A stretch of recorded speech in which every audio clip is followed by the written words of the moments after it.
back to one more episode of Building Families in the Faith. I'm Brian Johnson. This is my lovely wife, Rebecca Johnson, and we're thrilled that you're with us.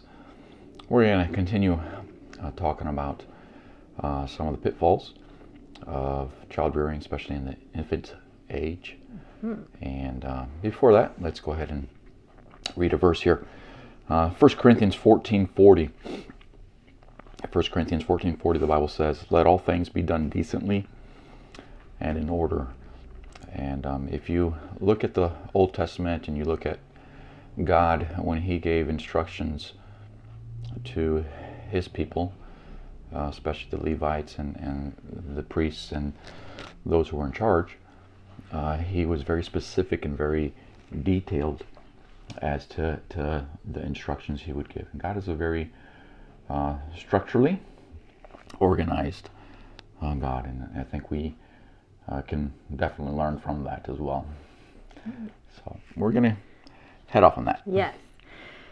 So we had talked about, you have this cute little new baby and you've come home, and we talked about making God a priority and different things like this, and getting to church and putting a child in the nursery. But all of that stems around your scheduling ability. Part of the reason new parents often cannot get to church on time is because of scheduling issues. This happens at every new phase of life. You notice this with newlyweds. Newlyweds, for whatever reason, all of a sudden getting two people ready for church instead of just yourself makes it so that they're always running late to church. It's kind of a standard joke. They're newlyweds. Are they going to show up on time anywhere? And then obviously, as you add an infant, it gets that much worse. So we're going to talk a little bit about how to work a schedule. I am not going to give you a minute-by-minute, blow-by-blow schedule. That's kind of silly. And we know people, there is a book called My First 300 Babies, and I read it when I had children, and it was literally, it scheduled out your day minute by minute by minute. And we're going to explain why that's a little bit of a dangerous path to follow, okay? So I'm not going to go minute by minute. I'm going to just give you some principles, because each family is unique and different. Each situation might need slightly different scheduling. Right, and if you look in the business world, you look at anything, the people who are able to accomplish more, the people who are able to get things done, are those who are structured, those who are scheduled, but at the same time, they're flexible. Right. And we need to, as we do develop a schedule, and as we do instill this into the child and help us, it's a tool to help us to be able to keep that relationship with God better, and to be able to keep the relationship with your husband better and your wife better. And it's a better way to be able to just not kill yourself, really. And so the schedule there is more of a tool that's supposed to help you. It does not have to be your God. We need to be flexible as well. Family comes over and it's, you got this scheduled. Well, relax a little bit. I've seen people who use a schedule and stresses themselves out more because of the schedule than without it. So the schedule is a tool. The schedule is something that's here to help us. It will help us rear our children better, yes. But at the same time, we also have to be flexible when need be as well. Right. So, like everything in child rearing, you need to have a goal. Your schedule is also teaching your baby how to be structured later in life. So scheduling is very important. Yes. So, here's one of the things. It takes time. You'd think something that tiny would be easy to get ready. Actually, getting a baby dressed is probably a process that takes twice as long as getting you dressed. You're going to find that mom and dad are dressed and ready to go, and mom's in there struggling with child. And inevitably, this is part of it. This is why we're talking about flexibility and thinking and planning. Okay, it's Sunday morning. You don't think Satan's involved? Trust me, Satan's involved in all this. You get your angelic child in the most adorable outfit. You walk to the door, and that child has a blowout right then. Poo up the back to the neck, down the legs, dripping. Guess what that means? You're back there giving him a bath, changing all the clothes, and so then you're late again. Or you're putting that child in the car, and just as you take him off, he pukes all over your clothes. This is a normal process in child rearing.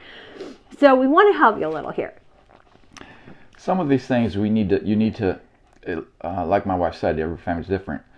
And it's going to take you different time frames that it's going to take other people to do certain things. And part of scheduling is analyzing and learning your system or your time frame that it takes you to do things, and knowing that. Like my wife was mentioning, getting to church Sunday morning. Why are people always running in late? It's because they don't know their time frame. They don't know how long it takes them to do something. And so time yourself. Look at when you started something and how long it took you to do something, and not just once, several times, so you get the average there. And then what you need to do is give yourself a cushion there, especially with a newborn. Because like she said, there's going to be those blowouts. There's going to be those vomits all over the clothes. And if you don't have any cushion, especially with a newborn, you're never going to be on time for anything, and you're never going to be able to accomplish anything. Exactly. And this will continue on throughout their toddler years. You always need to time. Now, when we say time yourself, don't do it on Sunday. Do it during the week. You have to get that child dressed every morning. Mm-hmm. So figure out on Monday, Tuesday, Wednesday, Thursday, Friday, and Saturday how long it took you, so that on Sunday you're not late to church. It's not rocket science, people, but we're not teaching people how to do this. Now, scheduling as well, using common sense. And here is where the flexibility and the schedule come into play, okay? Now, on Sunday, your child needs to be in all the services.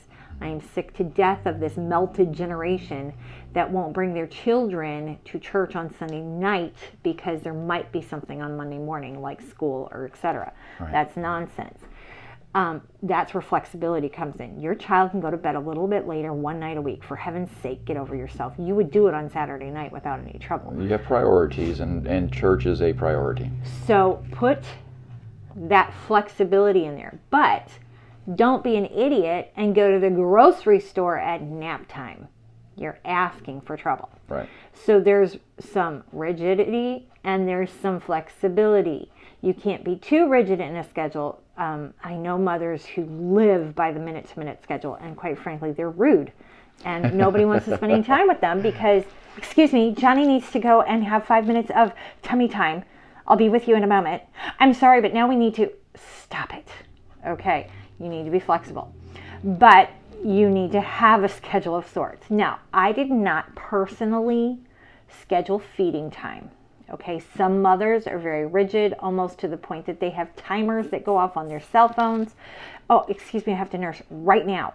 And the baby's sound asleep, and then it's misery because you're smacking the kid, trying to get him to wake up and eat. Okay, so we didn't schedule feeding time. And that brings me to another pitfall that's going to all kind of come together here. Yes, nursing is the best possible thing you can do for your baby. If at all possible, nurse your child for the first year of life. This is vital. If you cannot for the first year, at least for the first 6 weeks, so they can get all of your antibodies that comes through nursing. It's super important. Bottles, don't give them what they need, and they're sicker babies. It's very important for both aspects, actually. It's not only healthier for the child to nurse, but it also connects the child with the mother, and there's a connection there, and an emotional stability there that is also beneficial from the nursing the child there, especially in those first months of the baby. Also, but when you're nursing, while it is a natural God-given thing, we live in a fallen world, okay? You should not expose yourself in front of your other children, because very often this is going to go into multiple children. You should not just lop it out whenever you want in public. not because nursing is wrong, but because we live in a fallen world and you're causing people to stumble. The Bible's very clear about nakedness. It's very clear about children not looking on their parents' nakedness, and yet mothers are forcing it because they just nurse in public. Right. And just nurse at home and lop it out, and there we go, and justify that on, well, this is natural, God-given thing. It is, but you need to learn to be modest at all times. And so is the That's intimate biblical. life, but you don't do that in front of everybody else either, so at least you shouldn't. Yeah. So you need to work on teaching your infant from the first day to use a cover-up. Now, when I was a mother, a new mother, nursing blankets did not exist. We made our own. We took little receiving blankets and attached things with buttons, and now you have these wonderful nursing blankets that actually have like a plastic thing that forces it out so that you can look down and see your child the whole time. But if you do not use it every single time, now I will be honest, I didn't use it at night in the middle of the night when no one was awake, but during the day they used it every time, every place. And the reason is, when they're newborns, they will not fight you about this. When they are about 5-6 months of age, if they don't have a habit formed, they will fight you tooth and nail. And when they're about 6 months of age, as they're nursing, they look around. So they're yanking you all over the place. And there is no way to just decently cover up because they keep it in their mouth and somehow manage to just rubber band you everywhere. And it's a disaster. I trained my boys from the minute they were born. I kept that cover on every time. And in the end, I was able to nurse in restaurants, on the bus. We were in Brazil and I had to go somewhere and I was on a bus. I've done it on a plane. People thought I had a baby doll. That's how good they behaved. You can do this. It's really important. And we need to think of this in the issue of modesty and correctness biblically. So just because you're nursing doesn't mean you can just hang out there and just show everyone your nudity. So that's part of scheduling. No, I didn't schedule their feeds. I let them, and you kind of can tell by their cry it's hungry time. And yes, it gets, and you don't need to worry if you're nursing. I've had nursing moms just in absolute panic. Do you think they're getting enough nutrition? Yes, God created you to give them enough nutrition, folks. So nurse them as long as you can. Now, I understand not every mom can do it. Some moms, it is all they can do to get that nursing going. Get some help from an experienced mom, a nursing lactation coach. Something, because I'm afraid a lot of people don't even know how to teach that, how to latch on correctly, and that's something that has to be done one by one. You can't explain that over the airwaves. That has to be shown. So you need a woman to teach you exactly how to do it, and then once you've got the hang of it, you can go as long as God allows you to go. And we'll talk about that as we get into toddler years. How long should that be? But so we're scheduling this, and we're training through scheduling. So we don't go anywhere during nap time. Nap time's kind of a sacred time because we don't want the chaos that ensues when you skip nap time. And guess what? If you've scheduled right, Sunday you're home at nap time. Right. So there's no reason to miss the evening service. They've already had nap time. Right. And I don't have a problem with scheduling bedtime just slightly later all week to accommodate my church services time. Now here in Brazil, I wouldn't say that because some of us have church pretty late at night. We do just because of the work schedule. But think about that in flexibility. And then during the day, another pitfall we fall into with our scheduling is they wake up and now what do I do with this thing? Great, I have a baby. Okay. So you need to have the scheduled time for yourself. Especially as a stay-home mother, you need to structure your cleaning time frame. Like we mentioned last time, your walk with God. What can you do with the child awake? What's better for you to do with the child asleep? And all these kind of things you need to analyze for yourself. We do recommend that you do the Bible reading and the walk with God while the child's asleep, because you have better concentration. You don't have that distraction. But you can clean, obviously, with the child awake and all that kind of stuff, and it won't be as disruptive of that time frame of what you're doing there, because it's not as focused, mentally focused. And so you need to schedule, okay, when am I going to read to the child? When am I going to clean? When am I going to do this? When am I going to do that? And part of the scheduling is for yourself, and part of the scheduling is for the child. So you need to incorporate both of those in those first few months, their first few weeks, actually, as you learn this new process of life. Yes. Now, your child needs to learn to have alone time. Mm-hmm. I don't agree with the philosophy that you should hold an infant constantly. Put that baby down. But we have a new generation who doesn't know how to deal with a child at all. Maybe they don't play with them all the time. We have a new generation that tends to throw them in a bouncy chair or a car seat, stick them in front of the television, and walk away. That is absolutely the worst thing you can do. Get a child, an infant, into toddler years shouldn't ever watch television, really. Right. Now, let's be honest, this is the modern times. Everybody's going to slip up, and at some point, an exhausted mother is going to turn something on because they just can't take it anymore. I know that. But our goal should be, as little as possible, they are in front of a television. And then, for heaven's sake, pay attention to what you're putting on in front of them. There are some really demonic things out there. Yes. And I'm just going to name a few. Some of you are going to fall off your chair. Peppa Pig. That is the dirtiest show. What the heck are you doing? Don't let your kid watch Peppa Pig. And when I was a young mother, there was a thing on. I don't think it's on anymore. It was called Teletubbies. And I put it on because I'm going to be frank. We all slip up. Okay? We all put our kid in front of the television at some point. We're human. It's the modern age. It's what we do. We give them a cell phone. We do something stupid. Okay? And I put my kid in front of the television and Teletubbies was on. And I noticed that they got almost hypnotized. I was like, something's off about this. It didn't have any words. What could be so wrong? And I watched it and I'm like, I don't know, there's something off about this. And I turned it off, and later I found out they were promoting homosexuality and transgender and all this kind of stuff. And I was like, oh my word, I let my kid watch this. So please be careful what you are putting on. You have no idea what they could be watching. But try not to watch television. And get them out of those stupid bouncy seats and car seats. Do you know how many babies today have flat heads in the back? It actually retards their development slightly. Their head is completely flat. A baby's head should be rotated.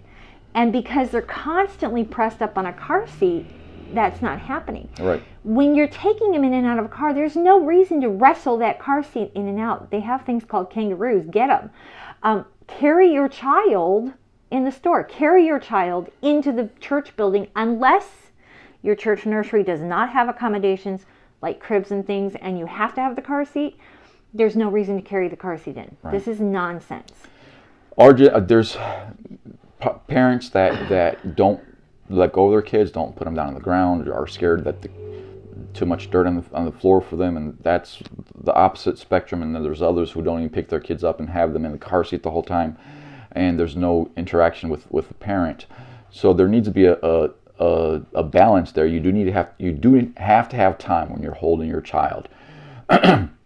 When that baby's in your lap and you're reading to it, or that you're just cuddling it and showing love to the child. But there also has to be other times where you're not holding that child, and that child is on the floor, playing on the floor, or laying laying under those toys that they interact with. And there has to be a balance there, and there has to be a little bit of both, and that's where scheduling comes in as well. And we're losing time here. We don't have much time to go further. But learn to schedule and be flexible with it, but have the structure, have something there that will help you, especially as a mother, not go insane. Yeah. And that will help you also to develop your child. So you have to have both aspects here. It's something to help you to structure what's your purpose in child rearing at that age. What are you trying to accomplish with him? And you need to be reading to him. You need to be some good classical music and good Christian hymns need to be playing and be sung to him, that child. And so there's many things, and we need to structure that, because if we don't schedule it, we don't structure it, we'll just fall into what's more comfortable for us. Mm-hmm. And what's comfortable for us is not normally what's best for us or for the child. Right. And so the scheduling here is for the sanity of the parents, but it's also a structure to help you to emphasize and to put priorities where the child needs to have some priorities. Right. And we'll continue talking about child rearing next week. Our time is up for this week. Thank you for being with us for one more episode of Building Families in the Faith. Hope to see you next week.